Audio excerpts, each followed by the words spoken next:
दोस्तों, movie diaries में आप सबका स्वागत है। कहानी फिलीपींस के एक छोटे से टाउन से शुरू हुई। ज़्यादा बड़ा टाउन नहीं होगा। हर घर के बाहर दीवारों पर लगे पोस्टर देख समझ आ जाता है कि टाउन में बहुत जल्द मेयर का चुनाव होने वाला है, जिसके लिए दो उम्मीदवार हैं। पहली है हिडाल्गो, जो पहले भी कई बार मेयर की कुर्सी पर बैठ चुकी है, और दूसरा है एड्रालिन, जो कि एक अभिनेता रह चुका है और पहली बार चुनाव में खड़ा हो रहा है। लेकिन हर तरफ हिडाल्गो के लगे पोस्टर को देख बात साफ हो जाती है कि जीत उसी की होगी। लेकिन चुनाव से पहले कुछ कहा नहीं जा सकता। सड़क से हमने एक काली वैन को गुजरते हुए देखा, जो एक सुनसान जगह पर जाकर रुकी। उसमें से 3 शख्स उतरे और उन्होंने वहां एक शख्स की हत्या कर दी, जिसे वो अपने साथ किडनैप करके ले आए थे। उस मरे हुए शख्स के गले में आईडी को देख पता चलता है कि वो शख्स इलेक्शन कमीशन का आदमी था। चुनाव के बीच हत्या, ये हमें कोई नई बात नहीं लगती।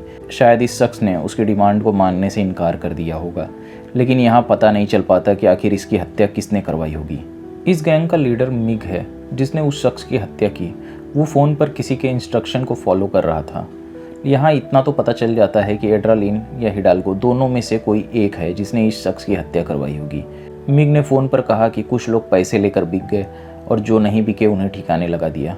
घर में ढेरों हथियार और चुनाव में बांटने के लिए बॉक्स भर भर के पैसे रखे हुए थे, मानो जैसे कागज़ के टुकड़े हों, जो अभी पूरे टाउन में ले जाकर बांटे जाएंगे।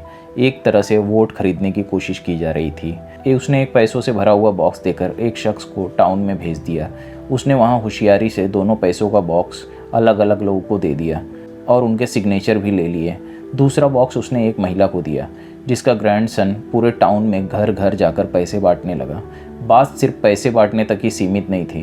पैसे देने के बाद वो उनकी उंगली पर इंक भी लगाने लगा, ताकि वो वोट ना कर पाए। उसका कहना था कि अपोनेंट को वोट करने से अच्छा है कि ये लोग वोट ही ना करें। पैसे मिलने के बाद लोगों ने खुशी खुशी इंक लगवा भी लिया। उस टाउन में एमी नाम की एक महिला रहती है, जो कि प्रोफेशन से एक टीचर है।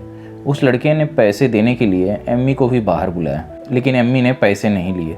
ऐसा काम करके वो खुद की नज़रों में नहीं गिरना चाहती थी। घर पर पति नहीं है, बस एक बेटा है, एंजो। एमी कुछ बच्चों को घर पर ही ट्यूशन पढ़ाया करती है। पड़ोस में रहने वाला एंजो का दोस्त जिम्बो, दोनों ज़्यादा वक्त साथ ही बिताते हैं। जिम्बो को लगता है कि इस बार का चुनाव एड्रालिन ही जीतेगा, लेकिन एंजो को ऐसा नहीं लगता, क्योंकि वो पूरी तरह से हिडाल्गो के पक्ष में है। यहाँ हमें पता चलता है कि हिडाल्गो के खिलाफ इस वक्त टाउन में प्रोटेस्ट चल रहा था, क्योंकि हिडाल्गो किसी माफिया की तरह है, जिसने अपने कार्यकाल में कई लोगों की हत्या करवाई है। लेकिन उस पर एक भी मुकदमा नहीं चला, क्योंकि उसने सारी व्यवस्था को पैसों के बोझ से दबा दिया है। हम देखते हैं जो लड़का पैसे बांट रहा है उसे पुलिस लेकर जाने लगी। उन्हें खबर मिली थी कि इस शख्स ने अपने घर में बंदूकें छिपा रखी हैं। हम देखते हैं हिडाल्गो के खिलाफ इस पूरे प्रोटेस्ट का मुख्य चेहरा एक अनीता नाम की महिला है। हिडाल्गो ने अनीता के पति और कई वर्कर्स की हत्या करवा दी थी। उसने पैसे देकर मरे हुए लोगों के परिवार वालों को शांत करवा दिया था, लेकिन अनीता ने पैसे नहीं लिए, क्योंकि उसे इंसाफ चाहिए। उसने खुलासा किया कि हिडाल्गो के नाम पर 15 से भी ज़्यादा कंपनीज रजिस्टर्ड हैं, जिसमें कॉल सेंटर्स, स्टील कंपनीज और सिक्योरिटी एजेंसीज है। आवाज़ उठाने वाले को या तो मरवा दिया जाता है या फिर ख़रीद लिया जाता है। एम्मी भी वहीं खड़ी ये सब सुनने लगी। अनीता को भी अच्छा लगा कि आज एम्मी यहाँ आई, लेकिन अगर उसे यहाँ किसी ने देख लिया तो मुसीबत खड़ी हो जाएगी, क्योंकि वो इन सब मामलों में नहीं पड़ना चाहती। वो यहाँ इसलिए आई थी ताकि अनीता को सपोर्ट मिले। आगे हम देखते हैं इलेक्शन का दिन आ ही गया। मिग अपने आदमियों को तैयार करने लगा, क्योंकि आज उन्हें बहुत सारे काम निपटाने हैं। उन्होंने गन्स अपने पास रख लिए। यहाँ एमी भी तैयार हो गई, क्योंकि इस क्षेत्र का पोलिंग बूथ उसके स्कूल में ही लगने वाला है। पिता के गुजरने के बाद एंजो अपनी माँ के सबसे करीब रहा है, इसलिए दोनों के बीच एक अच्छी बॉन्डिंग है। एमी स्कूल पहुंची। वहाँ काफ़ी भीड़ लगी थी, कुछ जो पैसों से बिके हुए थे और कुछ ईमानदार और इनोसेंट, जो इस बार फिर इसी उम्मीद से आए थे कि इस बार शायद कुछ बदल जाएगा।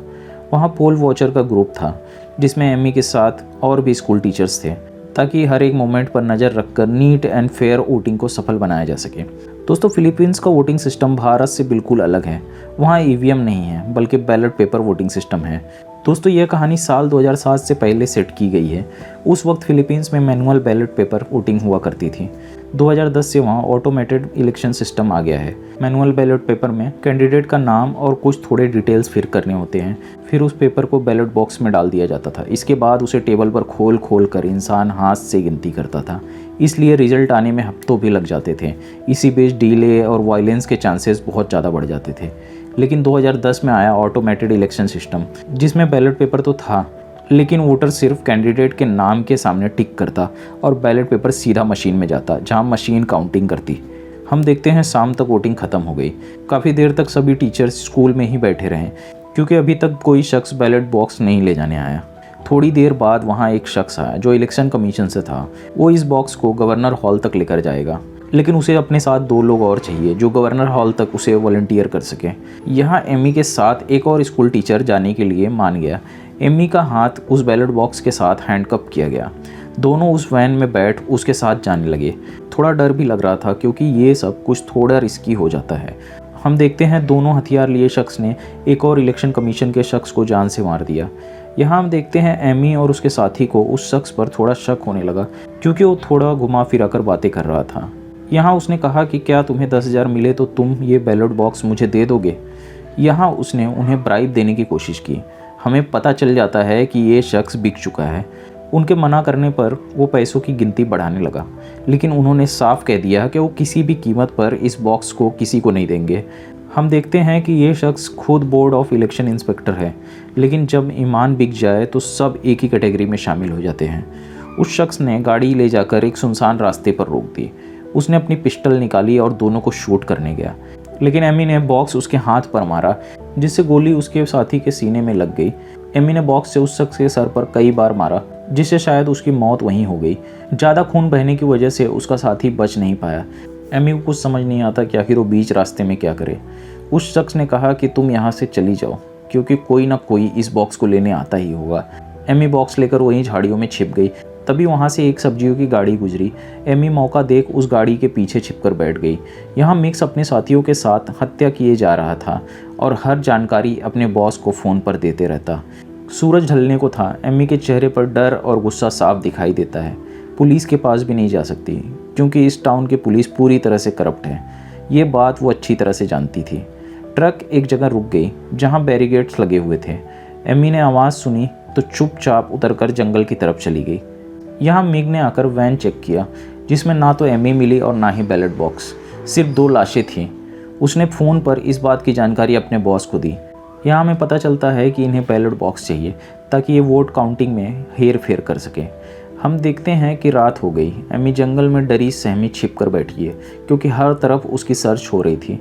रात हो गई और यहाँ एंजो परेशान है, क्योंकि अभी तक एमी घर नहीं आई। एंजो इस वक्त जिम्बो के घर पर था। तभी उसकी माँ ने उसे फ़ोन किया और सारी घटना के बारे में बताया, और एंजो को पुलिस के पास भी जाने से मना किया। यहाँ एंजो को लगता है कि ये काम हिडाल्गो का ही होगा, क्योंकि हत्या और वोट्स में हेरफेर करना उसके लिए कोई नई बात नहीं, लेकिन बिना सच जाने वो किसी नतीजे पर नहीं जा सकते। लेकिन शक एड्रेनलिन की तरफ भी जाता है। सब कुछ बहुत ही ज़्यादा उलझ चुका था। तभी वहाँ पुलिस वाले आ गए और एंजो ने फ़ोन अपने पैंट में छिपा लिया। पूछताछ करने के लिए उसे अपने साथ ले गए, क्योंकि उसकी मां पर डबल मर्डर के चार्जेस लगे हुए थे। टाउन में हम देखते हैं कि कई लोग हिडाल्गो के खिलाफ थे, तो उन्होंने एड्रेनलिन को सपोर्ट करना शुरू कर दिया। यही तो होता आया है। अगर चुनाव में कोई मर्डरर खड़ा हो और लोग उससे नफरत करते हों, तो भले ही विपक्ष में कोई जानवर ही क्यों ना खड़ा हो, लोग उसे भी वोट करके चले आते हैं। लोगों को इसी तरह के ऑप्शन दिए जाते हैं कि आपको किसी एक को तो चुनना ही होगा। एंजो को जेल में बंद कर दिया गया। वहाँ उसे एक जेरमी नाम का पुलिस ऑफिसर मिला, जो कि एंजो को पहले से जानता है, क्योंकि पहले जेरमी को एमी पढ़ाया करती थी। यहाँ एमी उसे कॉल करने लगी कि कहीं वो किसी मुसीबत में तो नहीं फंस गया, लेकिन एंजो ने उसे मैसेज कर दिया कि मैं यहाँ ठीक हूँ, और फ़ोन छिपा लिया। हम देखते हैं किसी तरह से रात बीती। अब एमी उस जगह से निकलकर बाहर जाने लगी और उसने अपने छिपने का स्थान बदल दिया। यहाँ हम देखते हैं मिग जिम्बो के घर पर आ गया, जो कि एंजो का दोस्त है। उसने एमी को फ़ोन लगाने के लिए कहा, नहीं तो वो दोनों को मार देगा। किसी तरह जिम्बो ने कॉल लगाया। एमी ने मिग को अपना लोकेशन बताया। तभी जिम्बो ने नीचे पड़ी कैंची उठाकर उस पर अटैक किया, लेकिन वो फेल हो गया। उसके बाद मिग ने जिम्बो और उसकी माँ को वहीं मार दिया। गन शॉट की आवाज़ सुन एमी रोने लगी और वो उस बैलेट बॉक्स को मारने लगी, क्योंकि सब कुछ इसी की वजह से हो रहा है। यहाँ हम देखते हैं एंजो को गाड़ी में बिठाकर पुलिस लेकर जाने लगी, जिसमें ऑफिसर जेरमी भी है। यहाँ मिक्स के पैर में चोट आ गई थी। रास्ते में चलते वक्त उसने अपने दोनों साथियों को भी गोली मार दी, क्योंकि वो इस काम से मिले हुए पैसों में उन्हें हिस्सा नहीं देना चाहता था। मिग उस जगह पहुंच गया जहां एमी पहले से ही मौजूद थी। मिग ने वहां टीचर्स को अपना टॉप फेटिश बताया। उसने बताया कि ज़्यादा उम्र की औरतों पर उसका आकर्षण हमेशा से बना रहा। मौके का फ़ायदा देख बातों ही बातों में एमी उसे सेड्यूस करने लगी ताकि वो उसे मार सके, लेकिन मिक को उसके इरादों पर शक हो गया। वहाँ काफ़ी देर तक दोनों एक दूसरे के साथ लड़ते रहे, लेकिन मिक मारा गया और एमी भी बुरी तरह से घायल हो गई। यहाँ हम देखते हैं एमी अपने बेटे को फ़ोन करने लगी, तभी उस ऑफिसर को पता चला और उसने गाड़ी रोक दी। उस ऑफिसर ने एमी को फ़ोन लगवाया ताकि वो अपनी माँ से आखिरी बार बात कर सके। एमी ने बताया कि वो एड्रेनालिन के घर जा रही है और वो उन्हें वहीं मिलेगी। उसने उनसे गुजारिश की कि वो एंजो को छोड़ दे, लेकिन जैसे ही वो ऑफिसर एंजो को शूट करने गया, जेरेमी ने एंजो को बचाने के लिए अपने साथी को गोली मार दी। उसने अपनी माँ को फ़ोन करके जानकारी दी कि वो जिंदा है। एमी द्वारा दिए गए आदर्शों ने जेरेमी को जुर्म करने से बचा लिया। उसने 2 महिलाओं से एड्रेनालिन के घर का रास्ता पूछा और वो उसी दिशा में आगे बढ़ने लगी। थोड़ी देर में वो एड्रेनालिन के घर के बाहर पहुंच गई। घर के बाहर एकदम टाइट सिक्योरिटी थी। गेट को देख हमें पता चलता है कि ये तो वही गेट है जिसमें मिक की वैन एंटर हुई थी, यानी कि इन सभी हत्याओं का मास्टरमाइंड एड्रेनालिन ही है। एड्रेनालिन को एमी के बारे में जानकारी दी गई। वो गेट पर एमी से मिलने आया और उसे अंदर ले गया, लेकिन एमी को किसी भी बात की जानकारी नहीं थी। यहाँ एड्रेनालिन ने कहा कि हिडाल्गो के लोगों ने तुम पर अटैक किया और एमी ने यहाँ आकर बहुत अच्छा किया। जब वो घर के अंदर गई तो उसकी आंखें फटी की फटी रह गई। ये कोई घर नहीं बल्कि राजाओं के महल की तरह था। ऐसा आलीशान महल जिसकी कल्पना वो सपने में भी नहीं करती। हर जगह लाखों करोड़ों के पेंटिंग और आर्ट वर्क्स लगे हुए थे। एक समाज सेवक के पास इतने पैसे होंगे एमी ने सोचा भी नहीं था। एक पेंटिंग की कीमत इतनी थी कि अगर वो पूरी ज़िंदगी टीचर की नौकरी करे तो भी इतने पैसे ना कमा पाए। यहाँ उसने एमी को पैसे ऑफ़र किए ताकि एमी उसे ये बैलेट बॉक्स सौंप सके। यहाँ उसे भी पता चल गया कि इन सब के पीछे एड्रेनालिन ही है, लेकिन यहाँ उसने एड्रेनालिन को थोड़ा भी शक नहीं होने दिया। उसने अपने फ़ोन से एंजो को मैसेज कर दिया कि इन सब के पीछे एड्रेनालिन ही है, इसलिए यहाँ आना मत। यहाँ एड्रेनालिन ने उसे राजनीति के बारे में कुछ खास बातें बताई। उसका सच पता चलने के बाद एमी भी उनमें से एक होने का ढोंग करने लगी ताकि वो एड्रेनालिन के मुंह से ही उसका सच सुन सके। एड्रेनालिन ने बताया कि ये तो बहुत पहले से चलता आ रहा है। एड्रेनालिन ने बताया कि ये आज का खेल नहीं है, बहुत पुराने ज़माने से चलता आ रहा है। जनता को रोटी दो और तमाशा दिखाओ ताकि वो सवाल पूछना भूल जाए। रोटी और मनोरंजन 2 ऐसी चीज़ें हैं जिससे उनका दिमाग व्यस्त रहेगा। एमी को धीरे धीरे ये समझ आने लगता है कि जिस सियासत को वो पहले चॉइस समझ रही थी वो असल में सिर्फ 2 रंगों का एक ही चेहरा है। चुनाव के नाम पर जो शोर, झंडा और वादे दिख रहे थे, उनके पीछे दोनों ही पार्टियां एक ही तरह का खेल खेल रही हैं। जीत के लिए सच, कानून और इंसानी ज़िंदगी कुछ भी मायने नहीं रखता।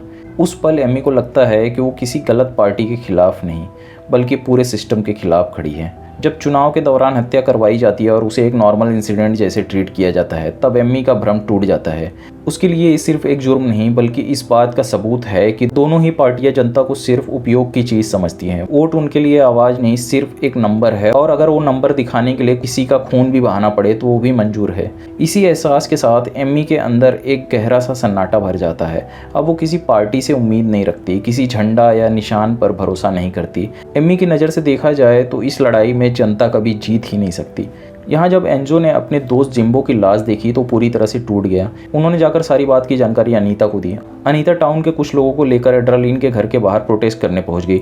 उन्होंने एमी को बाहर ले आने की मांग रखी। यहाँ इतने सारे लोग थे कि अब इन्हें एड्रेनालिन भी नहीं मरवा सकता था, इसलिए मजबूरी में उसे एमी को बाहर लेकर आना पड़ा। हत्या और मिसलीड करने के लिए एड्रेनालिन को गिरफ्तार कर लिया गया। यहाँ हमें पता चलता है कि एमी ने किसी भी पार्टी को वोट नहीं किया था, क्योंकि एमी को पता था कि कुछ भी बदलने वाला नहीं है। आगे हम देखते हैं कि अगले चुनाव में ऑटोमेटेड बैलेट मशीन को इंट्रोड्यूस किया जाता है। एमी के मन में फिर से वही सवाल, क्या इस बार कुछ बदलेगा? कहानी इसी दृश्य के साथ खत्म हो गई। दोस्तों, अगर कहानी पसंद आई हो तो वीडियो को लाइक, शेयर और चैनल को सब्सक्राइब जरूर कर दें। मिलते हैं अगले वीडियो में एक नए एक्सप्लेनेशन के साथ।